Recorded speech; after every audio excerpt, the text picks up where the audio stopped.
16 तारीख को आपका ऑफलाइन राजस्थान के विभिन्न शहरों में रीट पात्रता का जो है एग्जाम जो करवाया गया था, उसके अपन ने साइकोलॉजी देख ली, 30 क्वेश्चन अपन ने जो है हिंदी देख ली। अब जो आपकी लेवल 2 में जो हिंदी आई थी वो देखेंगे अपन, ठीक है। ये लेवल 1 और लेवल 2 दोनों के लिए उपयोगी है, लेकिन जो है लेवल 2 वाले पेपर में ये अलग आई थी कुछ क्वेश्चन, वो देखेंगे। उससे पहले अगर आप चैनल पर नए हैं तो चैनल को सब्सक्राइब जरूर कर सकते हैं। सबसे पहला जो है आपके हिंदी के जो 30 क्वेश्चन है उसमें से पहला एक गद्यांश आया हुआ है, जिसमें जो है आपको जो है 5 क्वेश्चन पूछे गए हैं। 500 क्वेश्चन देख लेते हैं। सबसे पहला कि निम्न में से कौन सा शब्द विदेशी है। बहुत अच्छा क्वेश्चन है, निम्न में से कौन सा शब्द विदेशी है। तो देखो, शक्ति, संस्कृति और विज्ञापन, ये तीनों के तीनों जो है आपके देशज शब्द है। तो इसका जो विदेशी शब्द है वो है आपका मुहावरा, ठीक है। और मुहावरा शब्द है वो कौन सी भाषा का शब्द है, ये भी ध्यान रखना आप, अरबी भाषा का। कौन सी भाषा का? अरबी भाषा का। देखो, हर चीज में आपको जो है सबसे अच्छे और सबसे सटीक तरीके से पेश करता हूं, तो आप चैनल को सब्सक्राइब करना ना भूले। अभी आपको 3rd ग्रेड सामान्य शिक्षा और संस्कृत शिक्षा का भी पेपर देना, मुख्य परीक्षा, तो उसके लिए चैनल को सब्सक्राइब करें। आगे बहुत सारी वैकेंसी आने वाली है, आपकी पटवार आने वाली है, सीईटी का रिजल्ट आ चुका, चतुर्थ श्रेणी जो आज तक की सबसे बड़ी भर्ती आने वाली है 52,500 पदों पर, उसकी भी तैयारी करवाई जाएगी। चैनल को सब्सक्राइब जरूर करें। अगला क्वेश्चन है आपका, प्रतिष्ठा शब्द में संधि है। तो देखो, प्रतिष्ठा शब्द के पहले संधि विच्छेद करें तो देखो, प्रति प्लस स्था, प्रति प्लस स्था, ये प्रतिष्ठा शब्द का जो है संधि विच्छेद है, ठीक है। संधि होने के बाद में जो है ये सह तो बन जाता, सह जो ये आपको दिख रहा है सह सरोज वाला है, वो बन जाता है सह षटकोण वाला, और ठ की जगह बन जाता है ठ, तो प्रति प्लस ता। और यहाँ पर देखो जो है स्वर से क्या मिल रहा है, व्यंजन मिल रहा है, तो इसका संधि का प्रकार हो जाएगा आपका व्यंजन संधि, ऑप्शन नंबर 2। अगला क्वेश्चन है, समाज का विलोम शब्द है। समाज का विलोम शब्द कौन सा है। देखो, समाज यानी बहुत सारे लोग होते हैं ना एक साथ, समाज में बहुत सारे परिवार होते हैं, तो समाज का विलोम क्या हो सकता है, आपको पता चल गया होगा। समाज का विलोम होता है व्यक्ति। व्यक्ति क्या होता है, अकेला होता है, और समाज बहुत सारे व्यक्ति और परिवारों से मिलकर बना होता है, तो समाज का विलोम शब्द होता है आपका व्यक्ति। नोट करने जैसा क्वेश्चन है, ध्यान रखना। अगला क्वेश्चन है आपका, ये बहुत अच्छा क्वेश्चन है। देखो, गद्यांश में प्रयुक्त निम्नलिखित शब्दों में से विशेषण कौन सा नहीं है। शब्द हैं कड़वा, छदम, सामंती और सम्मोहन। अब अपन ऊपर गद्यांश में चलते हैं और देखते हैं कि कौन सा इसका उत्तर हो सकता है। देखो, मैंने हाईलाइट कर रखे हैं पहले से, ताकि आपको ज्यादा जो है क्या ना हो, परेशानी ना हो। सबसे पहले बात क्या होती है, विशेषण पूछा है कि कौन सा विशेषण नहीं है। तो विशेषण कौन सा होता है, विशेषण वो होता है संज्ञा या सर्वनाम की विशेषता बताए। संज्ञा या सर्वनाम की विशेषता बताए, सर्वनाम की विशेषता बताए, ठीक है, उसको कहते हैं विशेषण। तो विशेषण नहीं पूछा है, तो विशेषण कौन सा होगा, जिस भी शब्द जो एक यहाँ पर शब्द दिया होगा उसके बाद में संज्ञा होगा या सर्वनाम होगा, उसके जस्ट बाद में संज्ञा या सर्वनाम आएगा उसके जस्ट बाद में। क्यों? क्योंकि जो यहाँ संज्ञा और सर्वनाम है उसकी यहाँ पर विशेषता लिखी होगी। जैसे सामंती, ये शब्द आपका क्या है, सामंती संस्कृति, तो ये संस्कृति की विशेषता बता रहा है कि संस्कृति कैसी है, सामंती है, ठीक है। तो संस्कृति आपकी संज्ञा होती है और इसका जो विशेषता बता रहा है सामंती, तो सामंती तो आपका विशेषण है। फिर कड़वा सच, सच शब्द की जो है कौन विशेषता बता रहा है, कड़वा की, सच कैसा है, कड़वा है, तो ये भी आपका विशेषण है। फिर छदम, आधुनिकता, आधुनिकता जो है आपका क्या है, जो है संज्ञा है, और इससे जस्ट बाद आधुनिकता की जो है जो आपकी विशेषता कौन बता रहा है, छद्म बता रहा है, तो ये भी विशेषण है। तो कौन सा नहीं है, सम्मोहन। देखो, सम्मोहन के बाद में कोई भी जो नहीं है, कोई भी जो है सम्मोहन के बाद में की है, कारक है, कारक का कोई मतलब नहीं होता। तो जो है संज्ञा या सर्वनाम की विशेषता कौन सा नहीं बता रहा, सम्मोहन नहीं बता रहा। ये जो है पैसेज या गद्यांश के आधार पर इसका उत्तर है। ये मत सोचना सम्मोहन हमेशा ही जो विशेषता नहीं बताएगा, ठीक है। तो उत्तर क्या हो जाएगा इसका, ऑप्शन नंबर 4। समझ में आ गया आपको, ये तीनों के तीनों किसी संज्ञा शब्द की परिभाषा जो है विशेषताएं बता रहे हैं, लेकिन चौथा नहीं बता रहा, तो उत्तर क्या हो जाएगा, जो है ऑप्शन नंबर 4। अगला क्वेश्चन, किस विकल्प में उपसर्ग एवं प्रत्यय दोनों का प्रयोग हुआ है। किस विकल्प में उपसर्ग एवं प्रत्यय दोनों का प्रयोग हुआ है, यह आपको बताना है। तो जो इसका उत्तर हो जाएगा वो हो जाएगा ऑप्शन नंबर 3, सांस्कृतिक। क्यों सांस्कृतिक, सांस्कृतिक में क्या होगा, सबसे पहले जो है यहां पर होगा कौन सा प्रत्यय, सम प्रत्यय। कौन सा प्रत्यय, सॉरी प्रत्यय नहीं, उपसर्ग। सम तो इसमें उपसर्ग है, ठीक है। कृति जो है इसमें क्या है, मूल शब्द है, क्या मूल शब्द, ठीक है। और लास्ट में इक क्या है, इसमें प्रत्यय है। इक क्या है, प्रत्यय है। बाकी ऐसा इनमें से कौन सा भी जो है नहीं है। मानसिक ता, तो इसमें ता प्रत्यय है लेकिन मानसिक मूल शब्द है। उपनिवेश, उप इसमें जो है उपसर्ग है, निवेश जो है मूल शब्द है। उपभोक्तावाद, उपभोक्ता जो है इसमें क्या है, जो है उपभोक्ता जो है क्या है, इसमें पूरा का पूरा जो है एक ही शब्द जो है, मतलब जिसमें उपसर्ग और प्रत्यय दोनों नहीं है। सांस्कृतिक शब्द में एक जो क्या है आपका, जो है प्रत्यय और उपसर्ग दोनों है। उत्तर जाएगा ऑप्शन नंबर 3। अगला क्वेश्चन, अगला क्वेश्चन है आपका, थोड़ा छोटा कर लेते हैं क्योंकि क्वेश्चन बड़ा है। कुछ क्वेश्चंस आपको जो है ध्यान रखने हिंदी में। क्वेश्चन है, यही कारण है कि जो लोग धर्म भीरू हैं वे कानून की त्रुटियों से लाभ उठाने में संकोच नहीं करते।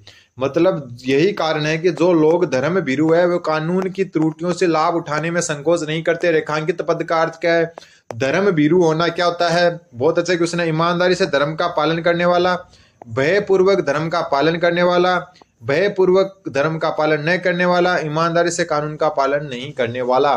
क्या बोल रहा है कि यही कारण है कि जो लोग धर्म भीरू हैं वे कानून की त्रुटियों से लाभ उठाने में संकोच नहीं करते। अब देखो ये क्वेश्चन इसलिए इंपॉर्टेंट बन जाता है क्योंकि इसका उत्तर है ऑप्शन नंबर 2, भयपूर्वक धर्म का पालन करने वाले कहलाते हैं क्या, आपके धर्म भीरू। ऊपर चलते हैं। देखो, भारतवर्ष सदा कानून को धर्म के रूप में रूप में देखता आया है। आज एकाएक कानून और धर्म में अंतर जो है कर दिया गया है। धर्म को जो है धोख नहीं दिया जा सकता, थोप जो है धोख नहीं दिया जा सकता, कानून को दिया जा सकता है। यही कारण है कि जो लोग धर्म भीरू वे कानून की त्रुटियों से लाभ उठाने में संकोच नहीं करते। तो जो धर्म भीरू है उसका मतलब हो गया, तो उत्तर माना गया आपका ऑप्शन नंबर 2 कि भयपूर्वक धर्म का पालन करने वाले। अगला क्वेश्चन, अगला क्वेश्चन है, लिंग की दृष्टि से भिन्न शब्द कौन सा है। लिंग की दृष्टि से भिन्न शब्द कौन सा है। धर्म, धर्म को मानना चाहिए, धर्म की माननी चाहिए, धर्म अपने को ये सिखाता है, ये बोलते ना, धर्म अपने को ये सिखाती नहीं बोलते, तो ये हो गया पुल्लिंग। ठीक है। फिर जैसे हम समाज की बात करें कि समाज किस दिशा में जा रहा है, ऐसा नहीं बोल रहे समाज किस दिशा में जा रही है, तो ये भी क्या हो गया, पुल्लिंग।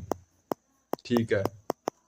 जो सेवा, जो है सेवा परम धर्म है। ठीक है। या फिर हम जो है सेवा को जो है कैसे वाक्य में प्रयोग करेंगे सोचते हैं। जैसे सेवा शब्द है, इससे आपको क्या लग रहा है, सेवा शब्द, ठीक है, सबकी सेवा करनी चाहिए, ऐसे बोलते हैं ना, सबकी सेवा जो है करना चाहिए नहीं बोलते, तो ये आपका स्त्रीलिंग का बोध करवाता है। किसका, स्त्रीलिंग का। ठीक है। फिर बात करते हैं अगले, जो ये प्रेम, प्रेम क्या है, प्रेम जो है सभी लोगों से प्रेम करना चाहिए, प्रेम करनी चाहिए नहीं होता तो करना चाहिए, ये क्या हो गया, पुल्लिंग हो गया। तो यहां पर बोला है कि भिन्न कौन सा है, तो ये तीनों पुल्लिंग है। चौथा जो है सेवा शब्द है आपका स्त्रीलिंग है। उत्तर हो जाएगा ऑप्शन नंबर 4। अगला क्वेश्चन, अगला क्वेश्चन है आपका, गद्यांश में निम्नलिखित में से कौन सा जो है बहुवचन में प्रयुक्त हुआ है। देखो यहां पर सारे एक वचन लग रहे हैं, लोग, रूप, प्रेम, कानून, लेकिन बोला है कि गद्यांश में कौन सा शब्द बहुवचन के रूप में प्रयुक्त हुआ है। तो चलो गद्यांश की तरफ चलते हैं और ये हाईलाइट कर रखे हैं मैंने। ठीक है। देखो सबसे पहले कानून, कानून शब्द को देखो पूछा क्या, देखो पूछा क्या, वापस देख लेते हैं कि कौन सा शब्द बहुवचन के रूप में प्रयुक्त हुआ है, यह बताना है। तो अब देखो ऊपर चलते हैं। कानून को धर्म के रूप में देखता आ रहा है। भारत सदा कानून को धर्म के रूप में देखता आ रहा है। तो कानून नाम से पता चल रहा है क्या हो रहा है, आपको जो है क्या लग रहा है, एक वचन लग रहा है। ठीक है। फिर बात करें लोग की, यही कारण है जो लोग धर्म भीरू हैं, जो लोग धर्म भीरू है मतलब बहुत सारे लोग, एक की बात नहीं हो रही, तो लोग शब्द यहाँ बहुवचन में आया है। वाक्य के प्रयोग से पता चलेगा। देखो आज भी वह मनुष्य से प्रेम करता है, ये एक वचन है, लेकिन जो लोग धर्म भीरू है यानी कि बहुत सारे लोग हैं, तो मतलब ये बहुवचन हो गया। तो उत्तर हो जाएगा इसका ऑप्शन नंबर 1 लोग। अगला क्वेश्चन, अगला क्वेश्चन है, भारतवर्ष सदा कानून को धर्म के रूप में देखता आ रहा है। और सुबह वाली क्लास में मैंने जो कल सुबह हुई थी उसमें बताया था कि आ रहा है, रही है, ये होते हैं, तो ये हमेशा होते हैं अपूर्ण वर्तमान काल, मतलब रहा है, रही है, रहा होगा, ये जो है रही है, रहा है, रहे हैं, ये सारे के सारे आपके अपूर्ण वर्तमान काल के जो है क्या हैं, लक्षण या जो है क्या है, विशेषताएं हैं। तो भारतवर्ष सदा कानून को धर्म के रूप में देखता आ रहा है, ये आपका अपूर्ण वर्तमान काल है। फिर त्रुटि शब्द का बहुवचन कौन सा होगा, तो त्रुटि शब्द का जो बहुवचन है वो होगा त्रुटियां। ध्यान रखना, जब लास्ट में यह आता है तो उस पर चंद्र बिंदु लगता है हमेशा, तो ये त्रुटियों, त्रुटि जो त्रुटिकाएं और त्रुटियों ये सारे गलत हैं, त्रुटियां इसका सही उत्तर हो जाएगा। तो त्रुटि जब भी यह आ जाए ना तो ये मान लेना ऊपर चंद्र बिंदु वाला सही मानना है आपको, ठीक है। तो त्रुटि शब्द का बहुवचन है त्रुटियां। अगला क्वेश्चन है वाक्य विश्लेषण में उद्देश्य के अंतर्गत क्या आता है। तो आपको पता है जो है आपके वाक्य के कितने अंग होते हैं, वाक्य के 2 अंग होते हैं। कितने अंग होते हैं, 2 अंग। ये क्वेश्चन आ चुका है कि कितने अंग होते हैं वाक्य के, तो 2 अंग। एक होता है उद्देश्य और दूसरा होता है आपका विधेय। क्या होता है, उद्देश्य और विधेय, ठीक है। अब बात करें उद्देश्य और विधेय में, उद्देश्य हमेशा होता है कर्ता। क्या होता है, कर्ता। और विधेय जो है बचा हुआ भाग होता है, खास करके कर्म जो होता है वो होता है आपका विधेय। तो उद्देश्य हमेशा किसको डिनोट करता है, कर्ता को। तो उद्देश्य के अंतर्गत क्या आएगा आपका, कर्ता आएगा, ऑप्शन नंबर ए।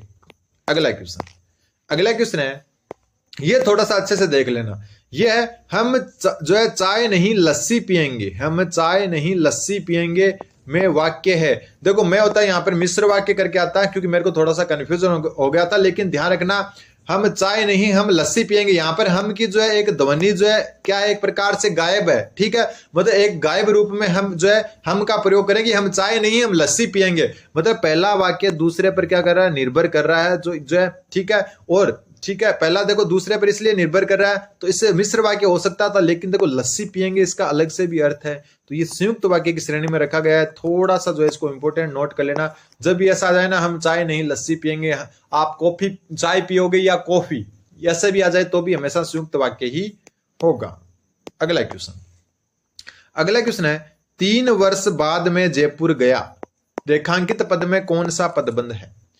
किसकी विशेषता बता रहा है ये पूरा का पूरा पद। 3 वर्ष बाद में कहां गया, जयपुर गया, क्रिया की विशेषता बता रहा है, तो इसका उत्तर हो जाएगा क्रिया विशेषण पदबंध, ठीक है। 3 वर्ष बाद कहां गया, जयपुर। आजकल मैं जयपुर नहीं जाता, ये भी आपका आजकल जो शब्द है ये भी आपका क्रिया विशेषण पदबंध है, ध्यान रखना। जैसे ये समय वाला आ जाए ना, बस इतना ध्यान रख लो, समय का अगर कोई आ जाए ना तो समय आते ही जो है ध्यान रख लेना क्रिया विशेषण पदबंध को कर देना, क्योंकि ये आपका रीतिवाचक क्रिया विशेषण होता है, ठीक है। तो जैसे समय का आ जाए, सॉरी कालवाचक होता है, रीतिवाचक नहीं कालवाचक, ठीक है। जैसे समय का आ जाए ना, जैसे 3 वर्ष बाद, आजकल, ये वो, आज कल परसों, तो हमेशा ध्यान रखना उत्तर हमेशा होगा क्रिया विशेषण पदबंध।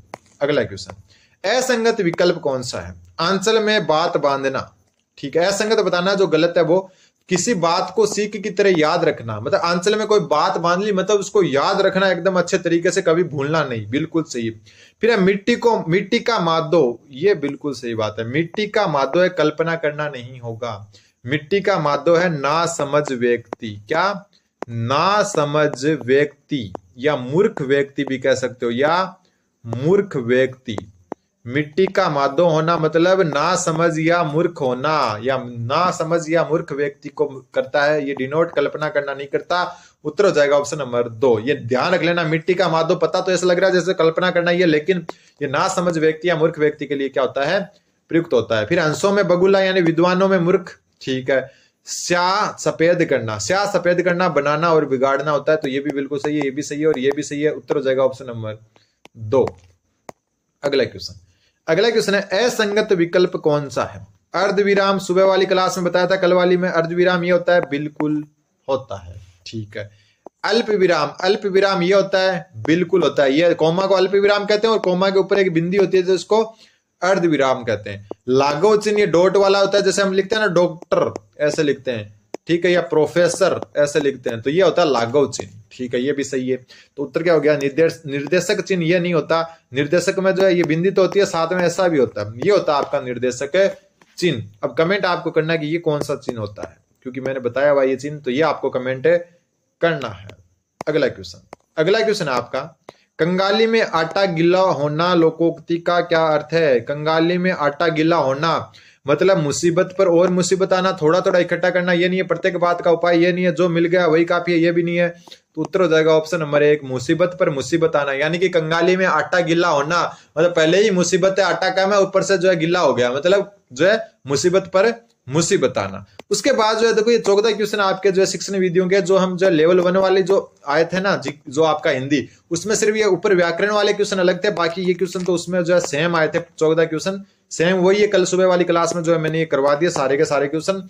तो उम्मीद है आपको समझ में आएगा। ये जो है 14 क्वेश्चन अलग, 16 क्वेश्चन सॉरी अलग थे, वो मैंने करवा दिया। उम्मीद है आपको समझ में आएंगे। चैनल जीवा